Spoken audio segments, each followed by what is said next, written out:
My name is Aria. I'm 19. I study English literature at a college in Manchester. I don't talk much. Not in groups, at least. But I trusted Ethan. He was my project partner. Funny. Smart.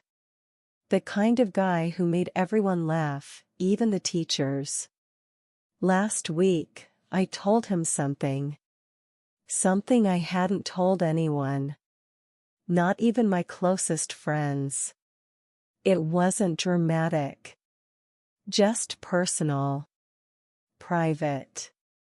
I sent it in a message. Late at night. Just needed to say it to someone.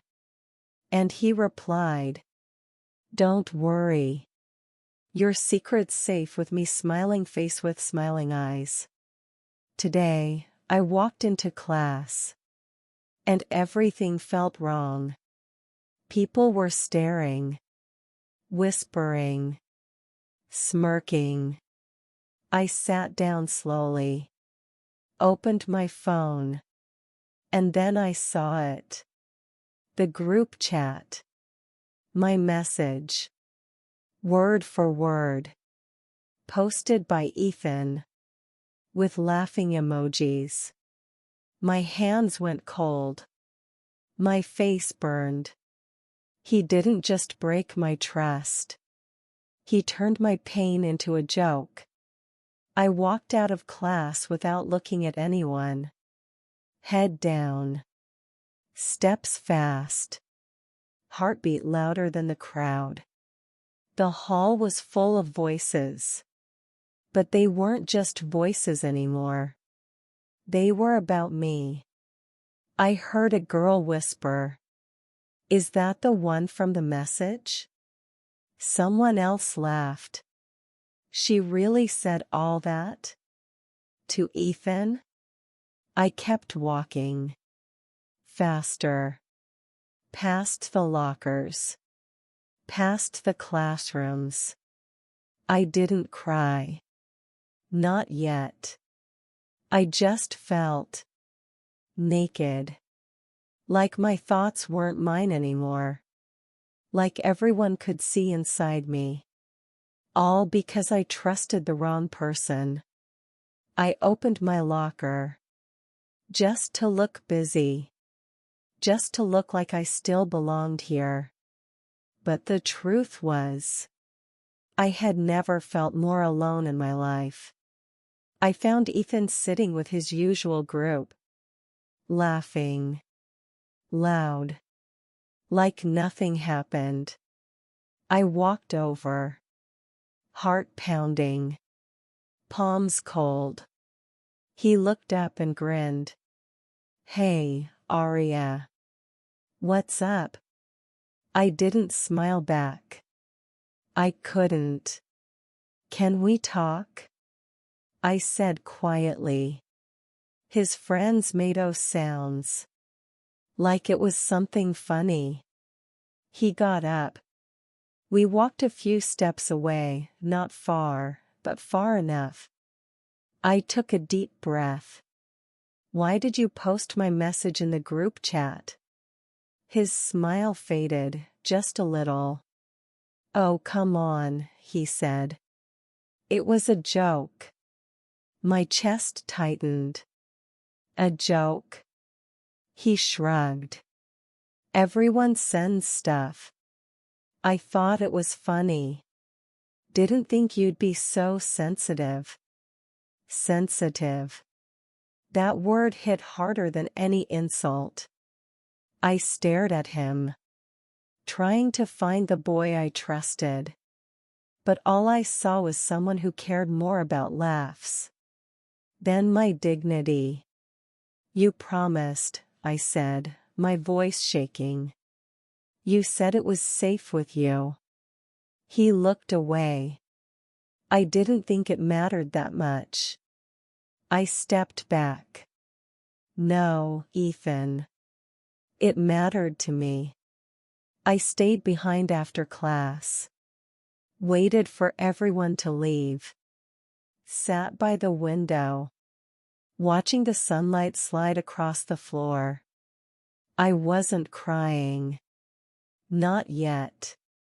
But my throat felt tight. I kept hearing his voice in my head. It was just a joke. You're too sensitive. I didn't think it mattered. He said it like my feelings were an inconvenience. Like my words were never meant to be respected. I opened my notebook. Blank page. I wrote one line at the top. I didn't deserve this. Then I underlined it. Twice. Because it was true. I didn't deserve to be laughed at. To be exposed.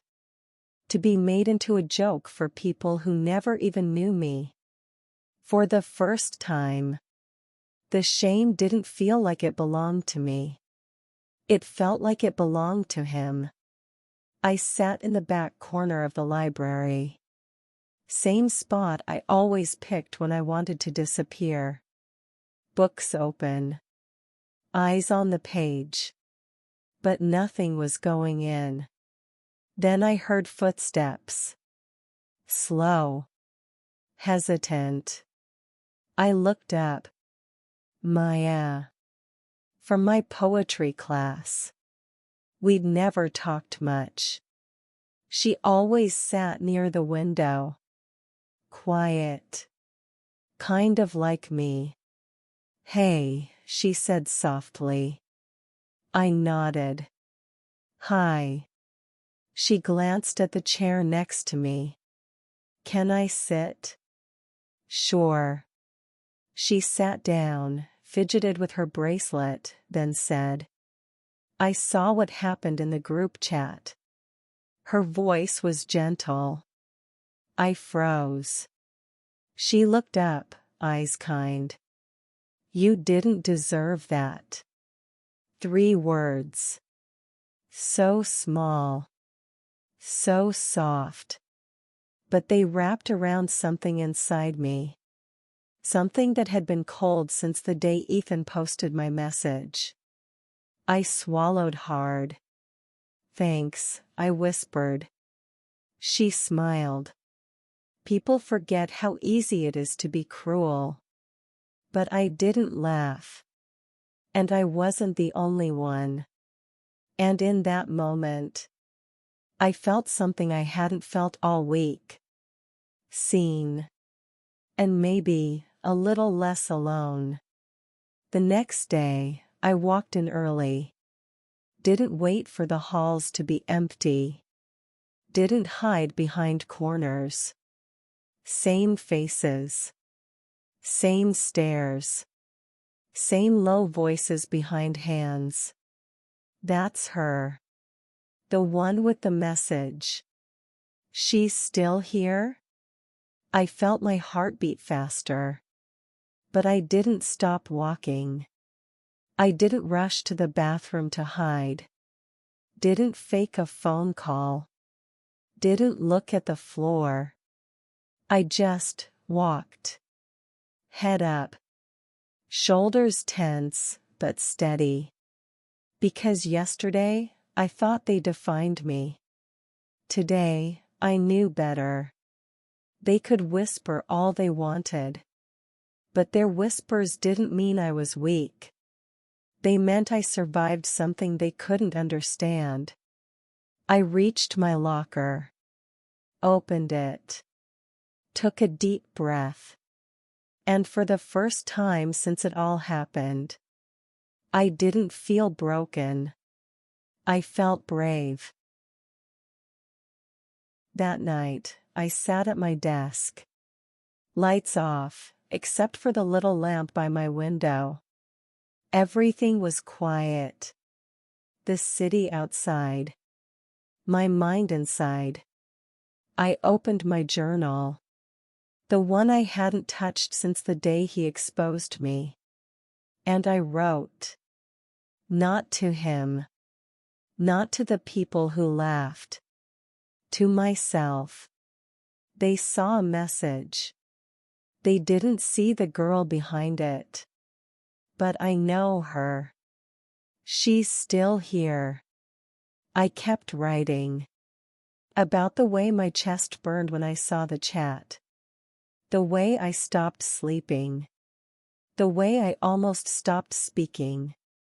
And the way Maya's words made me feel like I still mattered. I didn't write to fix everything. I wrote to breathe. And when I put the pen down, I didn't feel healed. But I felt honest. And sometimes, honest is the first step back to whole. He was sitting with his usual crowd. Same laugh. Same confidence. Like nothing ever happened. I stood at the edge of the table. A few heads turned. Conversations dropped. He looked up, surprised.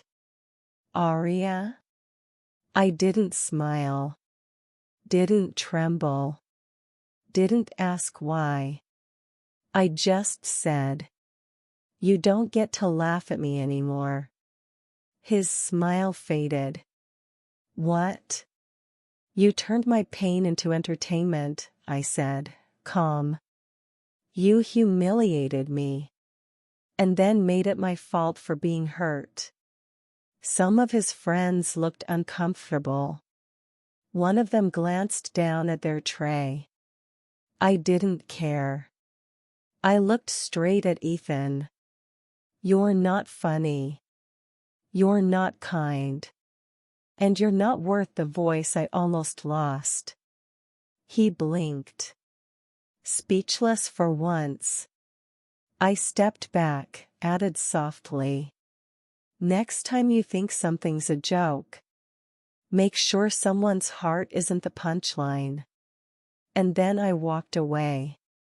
Not faster. Not smaller. Just stronger. As I walked down the hall, something was different. No one laughed. No one pointed. Some looked up, then quickly looked away. Not out of shame, but maybe guilt.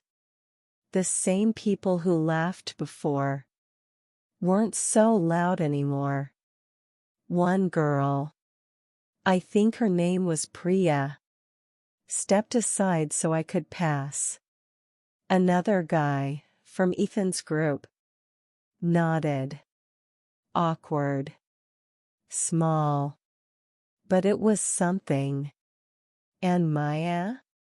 She smiled from across the hall. It hit me then. This story wasn't just about what Ethan did. It was about what I did after. I didn't disappear. I didn't crumble. I stood back up. And now, they were watching for a different reason. Not because I was weak, but because I refused to stay broken. I walked past the student notice board. Flyers for clubs. Dance auditions. Pizza deals. But one space was empty. I stopped. Took a folded paper from my bag. Pinned it right in the center. It was simple. If someone made you feel small, you're not alone. Come sit with us. Every Thursday, library, back table. No judgment. Just space. I didn't add my name. Didn't write a title. I just wanted a place. For people like me. To breathe. People who've been laughed at. Lied to. Exposed. Ignored. I took one step back and stared at the paper. It wasn't loud. It wasn't flashy. But it was mine. Something good from something cruel. And maybe, for someone else out there, It would be the first time they felt seen. I passed Ethan today. He was sitting on the low wall near the cafeteria. Alone. No crowd. No noise. Just him and his phone. As I walked by, he looked up. We locked eyes for a second. He opened his mouth like he wanted to say something. But he didn't. He looked tired. Not in the eyes, in the shoulders. Like the weight of what he did was finally sinking in. I glanced around. The same boys who used to laugh with him sat across the courtyard. Didn't call him over.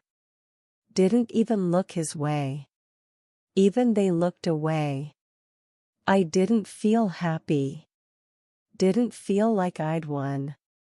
I just felt done. His silence was finally louder than the laughter he used to throw at me. I kept walking. Not out of anger. Out of peace.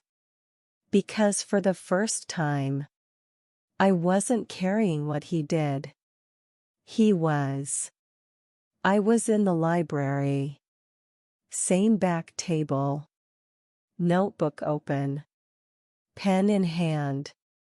No words coming out. Then I heard someone pull out the chair across from me. I looked up. Ava. First year.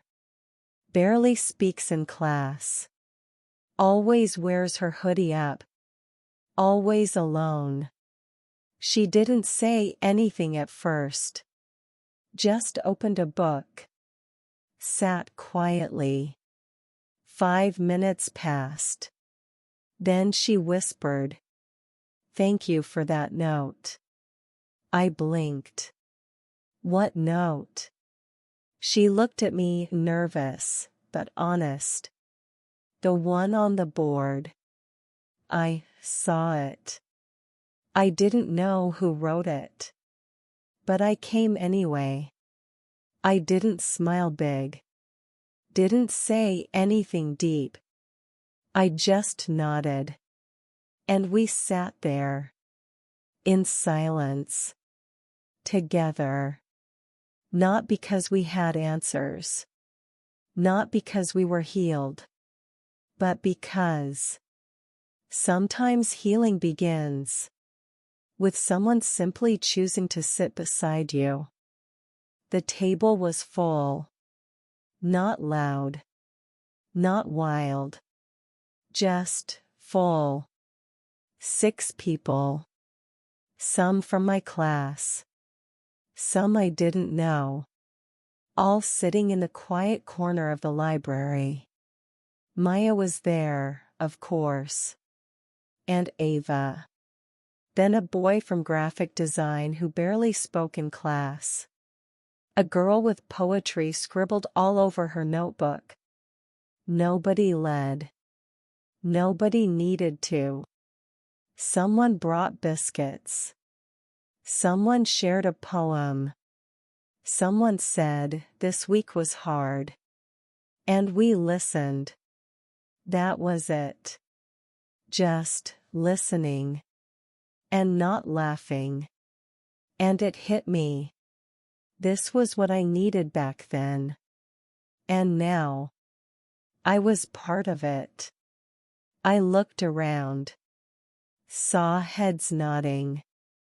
Eyes soft. Shoulders relaxing. We weren't so quiet anymore. Not because we were louder. But because we finally felt heard. We were already 3 voices in. Sharing stories. One girl talked about being bullied in school.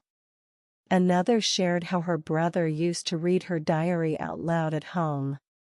Then she walked in. A girl I didn't know. Shoulders hunched. Hands gripping the straps of her backpack. Eyes scanning the room, like she was about to run. Maya smiled at her, gestured to the open chair. She sat down slowly. Didn't speak for the first 15 minutes. Then, when everyone else had finished, she took a breath. "My name is Zara," she said softly. "And someone shared my private photos in a group I wasn't part of." They laughed. "I didn't leave my room for a week." The room went still. Her voice shook. "Like mine did. Weeks ago." But no one laughed. No one smirked. No one looked away.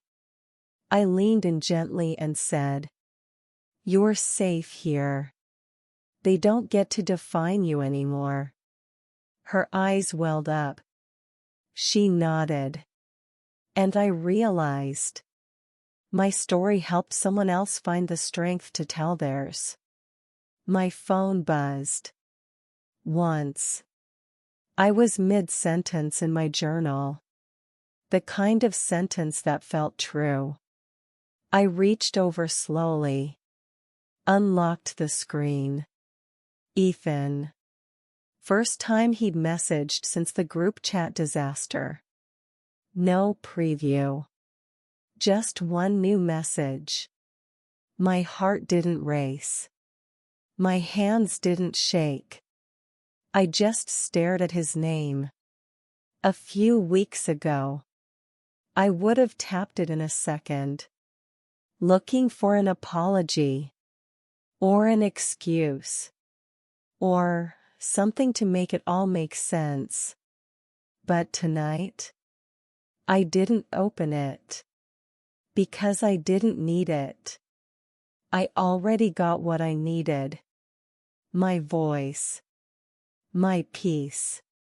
Myself. I locked the screen. Put the phone away. Then I finished my sentence. Healing is when the apology stops mattering.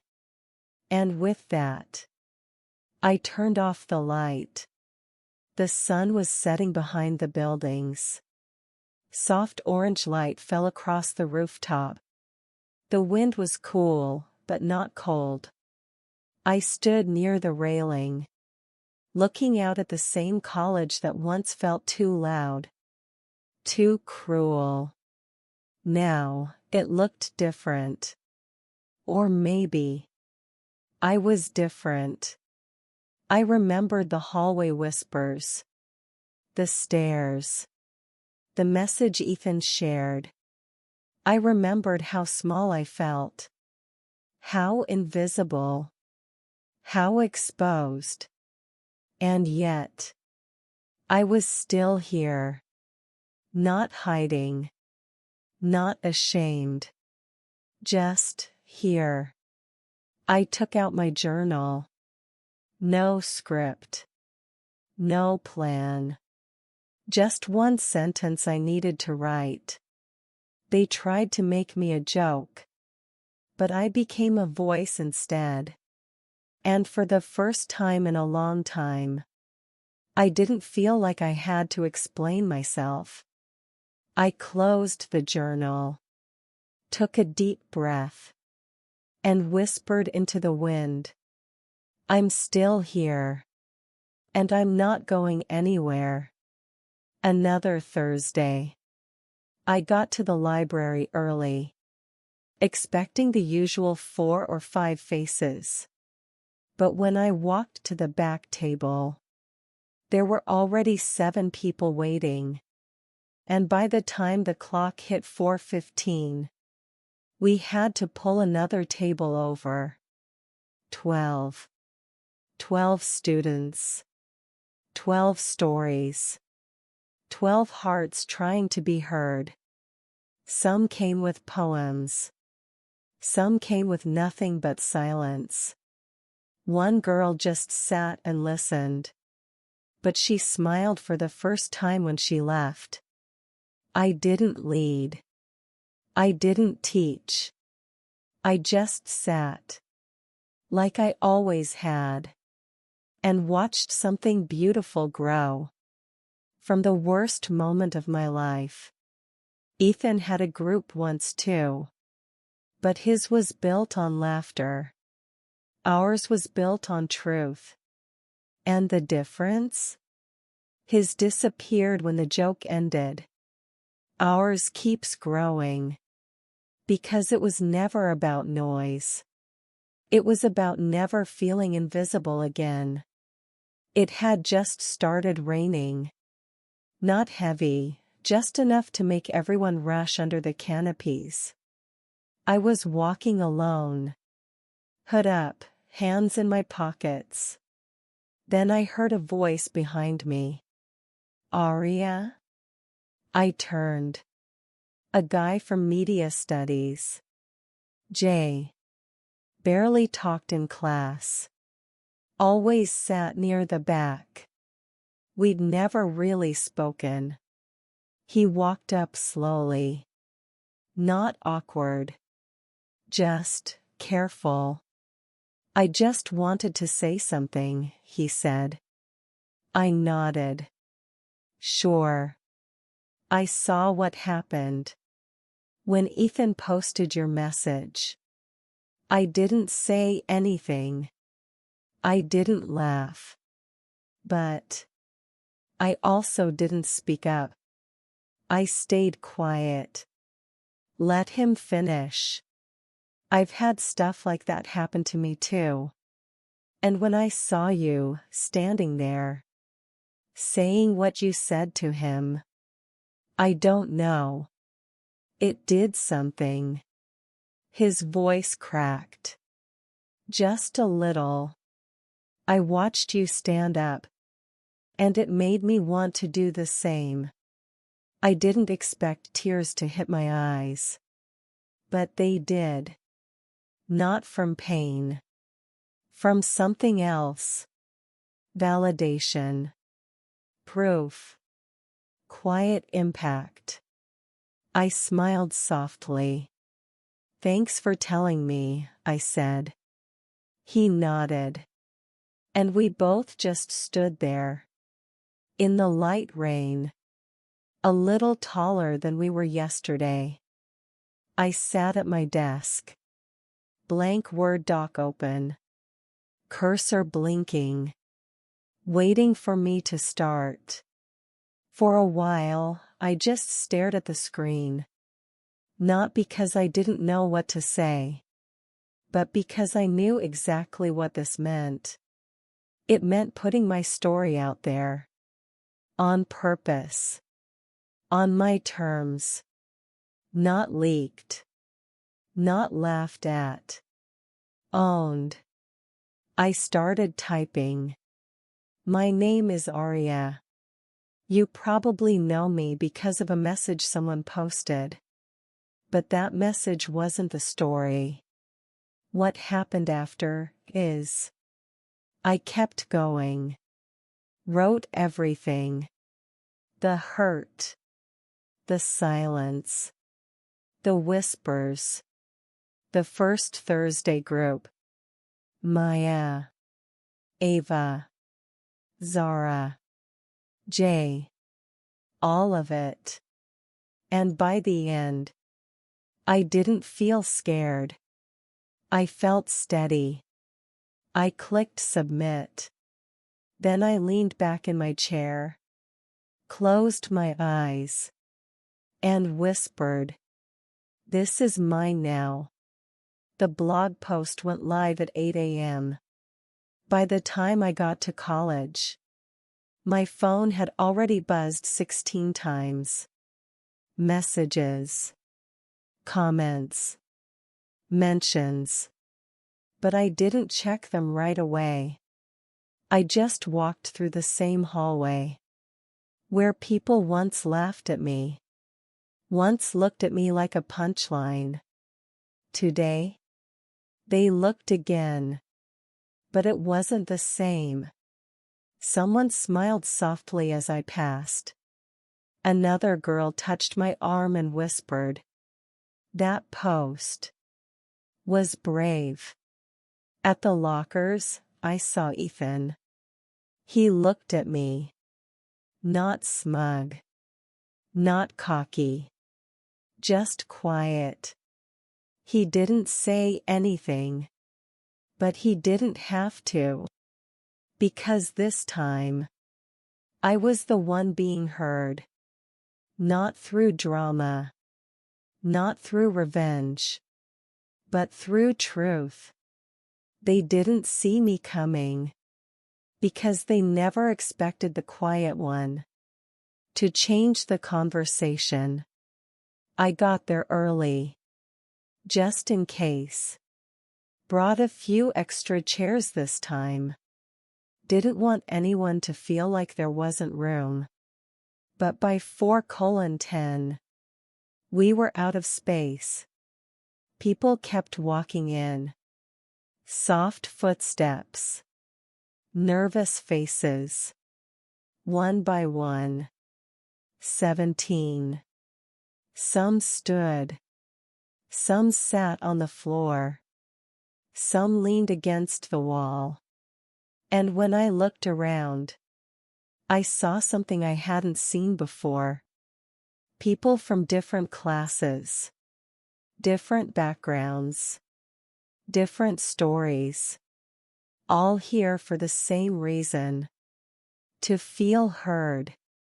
To not carry their weight alone. One boy said, "I didn't even know we were allowed to talk like this." Another girl added, "I've never said any of this out loud before." And I just sat there. Notebook in my lap.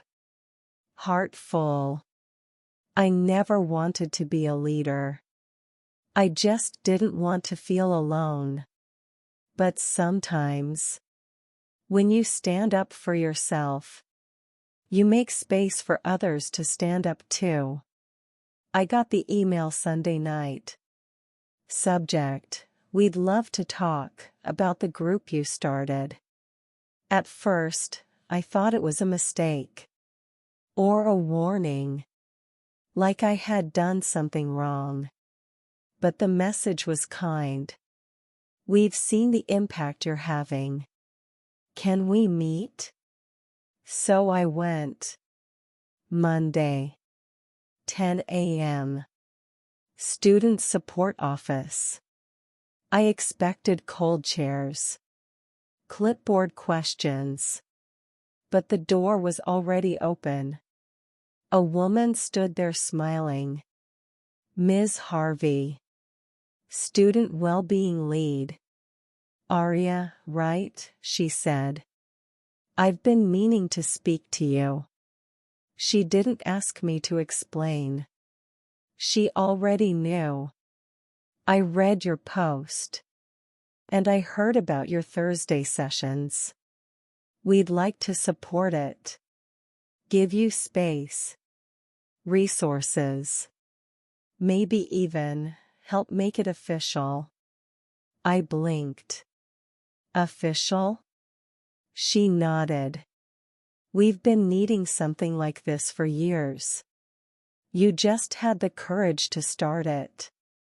I didn't know what to say. Because for the longest time, I thought my voice was small. Now they were asking me to help amplify others. And deep inside, I felt it.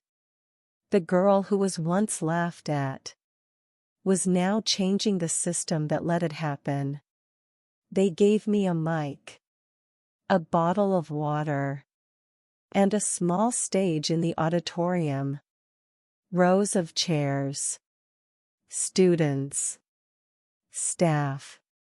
Even a few teachers I didn't know were paying attention. I stood behind the podium. Hands cold. Heart loud. I wasn't ready. Not really. But I spoke anyway. "I'm not here as a leader," I began. "I'm just someone who got hurt. And didn't want to stay silent about it." The room stayed quiet. Not bored quiet. Listening quiet. I trusted someone with something private. He shared it. People laughed. And I almost stopped showing up. I paused. Took a breath. But then I showed up for myself. And one person sat beside me. Then another. Then a whole table full. I looked around. I didn't start a movement. I started surviving out loud. And it turns out, a lot of us needed that. I didn't cry. But my voice shook at the end. And when I stepped back, they clapped. Not out of pity. Out of connection. Because for the first time in that room, they didn't see the girl from the group chat. They saw the girl who got back up. I was sitting in the cafe, tea in hand, watching the light shift across the window. The place was nearly empty. That's when I saw him. Ethan. He stepped in slowly, hands in his jacket pockets. No friends. No smile. He looked around. And saw me. Our eyes met. Just for a second. He started walking toward me. I could have stood up. Walked out. Pretended not to see. But I didn't. I waited. He reached my table and stopped. Hey, he said. I nodded. Hey. He hesitated, then said. I read your post. I said nothing. I just wanted to say. I'm sorry. I looked at him.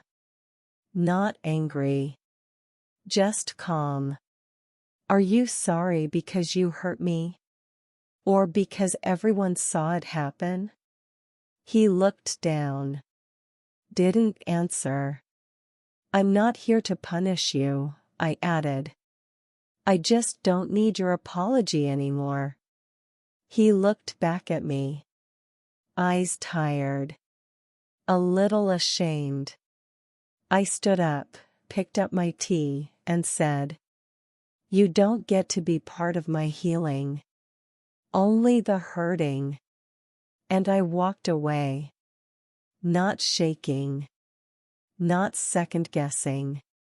Just done. The wind was gentle. The sun low. The sky painted in soft golden blue. I stood at the same rooftop where I once wrote. They tried to make me a joke. No. I didn't feel like anyone's joke. I felt like someone who had walked through fire. And didn't burn. Someone who had been made small. And still grew. I thought about that message. The one Ethan leaked. The one that started everything. I used to wish I could take it back. No. I wouldn't. Because that message led to Maya. To Ava. To Jay. To Zara. To a library table filled with hearts that needed to be heard. It led to me. Standing here. Knowing who I am. Not perfect. Not fearless. But full. Honest. And unshakable. I opened my journal. Wrote one final line. This is who I am now. And I don't need anyone's permission to be her. Then I smiled. Not because everything was fixed. But because I had finally chosen me.